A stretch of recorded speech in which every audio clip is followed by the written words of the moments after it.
Assalamualaikum warahmatullahi wabarakatuh. Balik lagi bersama saya di channel Mas Robi 98. Kali ini kita akan berbicara masalah strategi ekonomi politik pasca pandemi COVID-19. Namun sebelum kita lanjut teman-teman, untuk mendukung channel ini silahkan teman-teman like, komen, dan subscribe di bawah sini. Bagi teman-teman yang sudah mendukung, terima kasih banyak. Semoga bermanfaat dan berkah buat kehidupan kita semuanya. Baiklah, kita menganalisa dan melihat bahwa semenjak COVID-19 ini mewabah di hampir semua negara di seluruh dunia, ini menjadi ancaman besar bagi perekonomian dunia, termasuk Indonesia. Nah, kali ini kita akan berbicara apa dampak dan strategi Indonesia di dalam membangkitkan kembali ekonomi nasional pasca COVID-19 ini.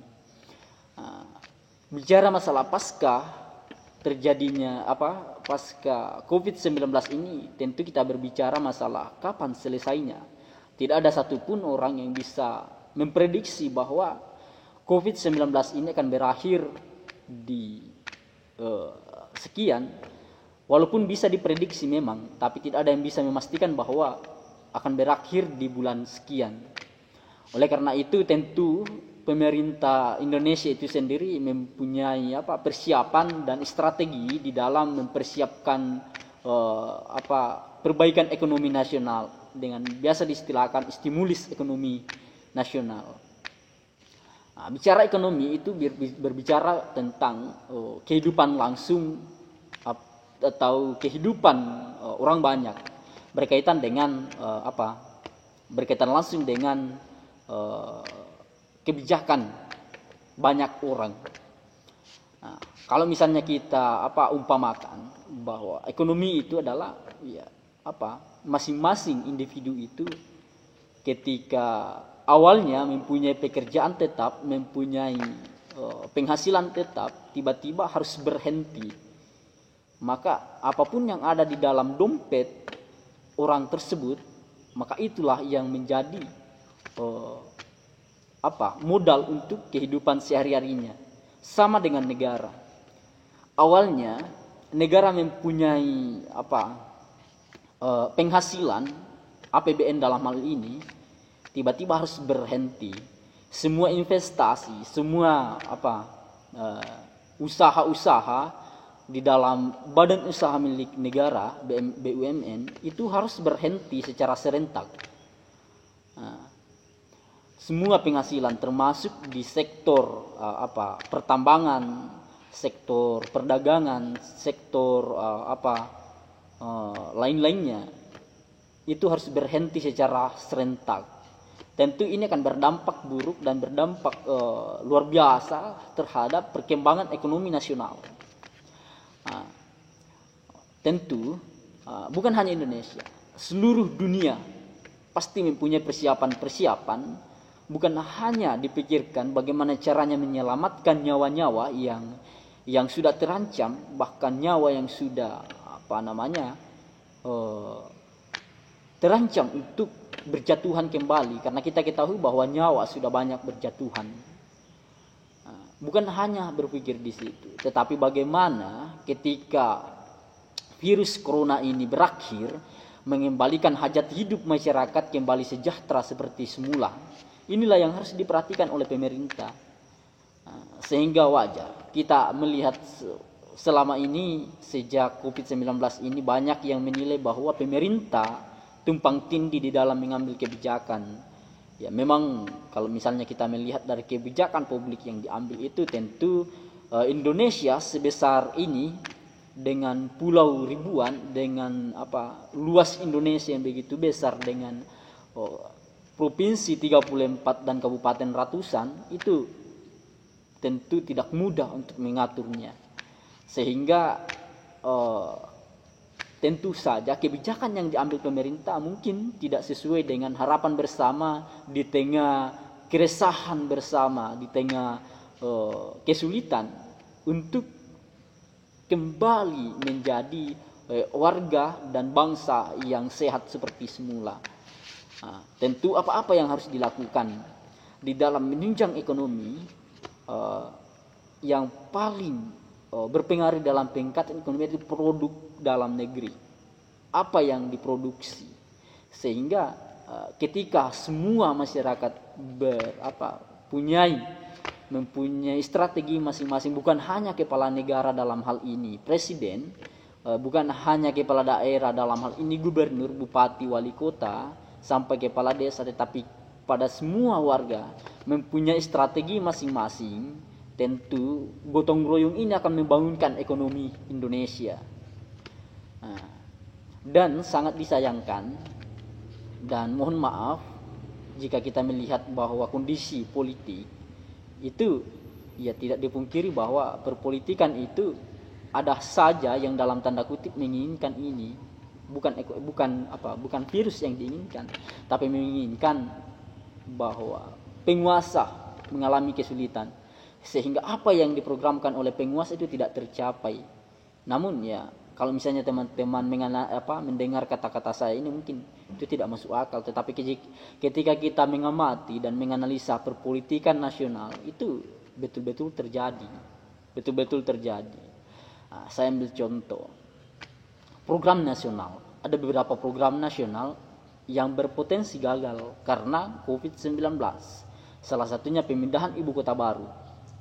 Pemindahan ibu kota baru ini tentu saja akan dipersiapkan statement untuk menggagalkan itu pasca ekonomi. Sehingga skenario itu untuk menuju ke sana itu sedang berjalan saat ini. Yang kita harapkan gotong royong terjadi.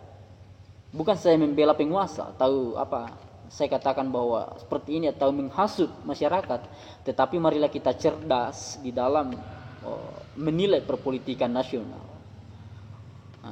Kembali lagi ke tadi, bagaimana mengangkat ekonomi pasca COVID-19 ini? Ya kembali lagi kepada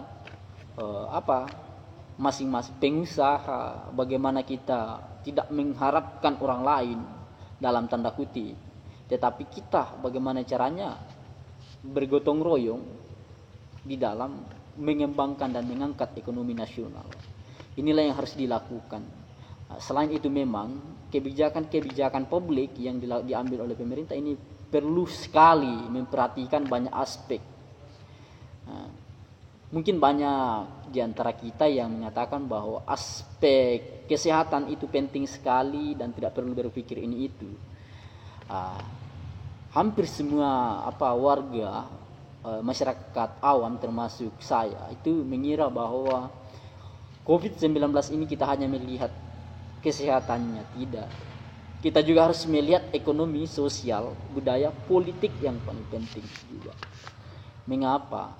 Karena ekonomi berkaitan dengan kesehatan, politik berkaitan dengan kesehatan, tidak bisa dipungkir. Banyak mengatakan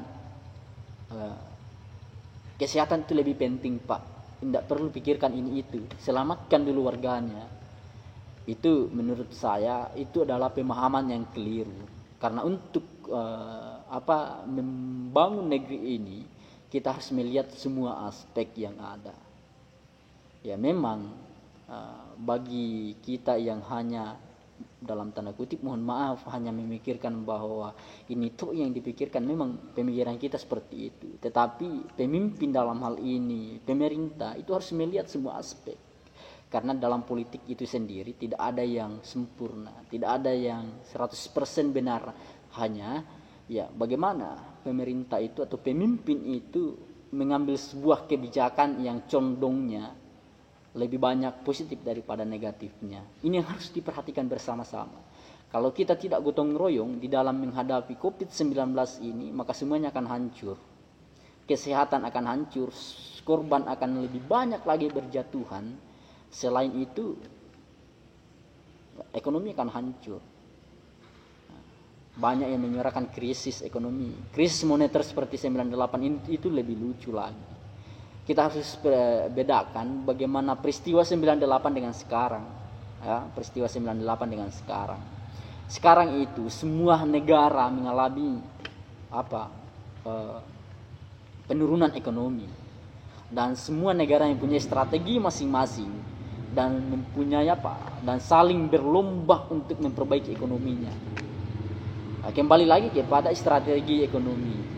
Apa yang menjadi strategi? Saya ambil misalnya Joko Widodo di dalam membuat keputusan-keputusan, di dalam mengangkat perekonomian itu harus melihat apa yang harus dilakukan. Selain pajak yang dihasilkan oleh negara, itu ada investasi yang selama ini kita berteriak-teriak, tolak investasi asing, tanpa kita melihat apa keuntungannya Indonesia. Dan yang paling kita sayangkan, banyak yang paham investasi tetapi menggunakan investasi sebagai senjata untuk menghasut pemikiran-pemikiran dari masyarakat yang mohon maaf belum terlalu paham masalah ekonomi. Ya, itu yang kita sudah bahas di video-video selanjutnya, bahwa di Cina itu sebagai ekonomi terkuat dunia mempunyai beberapa investasi yang ditanamkan di Amerika. Setelah di Amerika tidak cocok lagi, dia akan cabut investasinya, dibagikan ke negara-negara lain. Dan biar satu pun investasi itu tidak ada ke Indonesia waktu itu. Inilah yang menjadi kekecewaan, sehingga ini juga yang melatar belakangi Omnibus Law. Tapi disayangkan Omnibus Law itu dipolitisasi kembali, sehingga lagi-lagi yang kena batunya itu ya presiden. Ini yang harus kita analisa apa yang akan terjadi, termasuk perekonomian. Kembali lagi ke topik kita, bagaimana caranya mengangkat ekonomi nasional itu dengan cara yang baik dan benar. Tidak hanya melihat bahwa ekonomi nasional itu adalah urusan pemerintah pusat, tidak. Semua sektor mulai dari desa itu mempunyai sumbangsi untuk negara. Dan bahkan terkadang kita tidak menyadari bahwa semua warga negara itu mempunyai sumbangsi besar kepada negara, termasuk pengusaha dalam ini. Pengusaha dalam hal ini, semua yang ada di Indonesia itu sangat berpotensi untuk membantu bergotong royong di dalam mengangkat perekonomian nasional. Jadi ini sedikit yang kita sampaikan, mudah-mudahan bisa membuka akal dan pemikiran teman-teman. Dan jika ada yang ingin ditanyakan atau ingin berdiskusi tentang ini, silahkan komen di kolom komentar, lalu kemudian kita diskusikan bersama-sama. Jadi sekian, wassalamualaikum warahmatullahi wabarakatuh.